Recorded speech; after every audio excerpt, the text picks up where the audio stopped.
അപ്പോൾ ഗായ്സ് നമ്മുടെ ഫിൽറ്ററിൻ്റെ ഉപയോഗം നോക്കിയിട്ട് നമുക്ക് ഫിൽറ്റർ മാറാം. അതിപ്പോൾ ഉപയോഗം കൂടുതലാണെങ്കിലും കുറവാണെങ്കിലും നമുക്ക് അതനുസരിച്ച് ഫിൽറ്റർ മാറാം. നോർമലി വരുന്നത് 1 ഇയർ ആണ്. ഇപ്പോൾ നിങ്ങളുടെ കേസ് പറയുകയാണെങ്കിൽ നിങ്ങളൊരു 10-30 പേരുള്ള ഒരു സ്റ്റാഫുള്ള ഒരു സ്ഥാപനം, അല്ലെങ്കിൽ കുറച്ച് 10-15 പേരുള്ള ഒരു ഫാമിലി അപ്പാർട്ട്മെൻറ്റ്, അങ്ങനെ അല്ലെങ്കിൽ എന്തെങ്കിലും കൊമേഴ്ഷ്യൽ ആയിട്ടുള്ള പ്ലേസസ് അങ്ങനെയൊക്കെ ആണെങ്കിൽ നിങ്ങളുടെ വാട്ടർ പ്യൂരിഫയറിൻ്റെ ഫിൽറ്റർ ചേഞ്ച് വരുന്നത് ഡിഫറെൻറ്റ് ടൈമിലായിരിക്കും. അപ്പോൾ നിങ്ങളത് ശ്രദ്ധിക്കാനുള്ള ടൈം കാര്യങ്ങളില്ലാന്നുണ്ടെങ്കിൽ ഒരു കാര്യം ചെയ്താൽ മതി, നമ്മളെ ആ ഒരു പാക്കേജ് പോലെ ഏൽപ്പിക്കുക.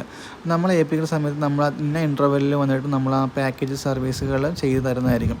ഇപ്പോൾ നമ്മളെല്ലാം നോർമലിയും പാക്കേജ് സർവീസിന് ഫസ്റ്റാണ് പേയ്മെൻറ്റ് ചെയ്യേണ്ടത്. ഇപ്പോൾ നമുക്ക് എങ്ങനെയാണെന്ന് വെച്ച് കഴിഞ്ഞാൽ പേയ്മെൻറ്റ് നമുക്ക് മിഡിലായിട്ടോ അവസാനമായിട്ടോ തന്നാൽ മതി. ആദ്യം തന്നെ പാക്കേജ് സർവീസിൻ്റെ ഫസ്റ്റ് സർവീസ് ഫുൾ പേയ്മെൻറ്റ് ചെയ്യണമെന്നില്ല. അപ്പോൾ നമ്മളതങ്ങനെ ചെയ്ത് കൊടുക്കുന്നുണ്ട്. അപ്പോൾ ആർക്കെങ്കിലും അങ്ങനെ ആവശ്യം വരുവാണെങ്കിൽ ജസ്റ്റ് നമ്മളൊന്ന് കോൺടാക്ട് ചെയ്താൽ മതി. നമ്മുടെ കോൺടാക്ട് നമ്പേഴ്സും ഇതിൻ്റെ കൂടെ ഷെയർ ചെയ്യുന്നുണ്ട്. അപ്പോൾ നോർമലി കൊച്ചിയിൽ നിന്നുള്ളവർക്കാണ് നമ്മൾ വെൽക്കം ചെയ്യുന്നത്. ഓക്കെ.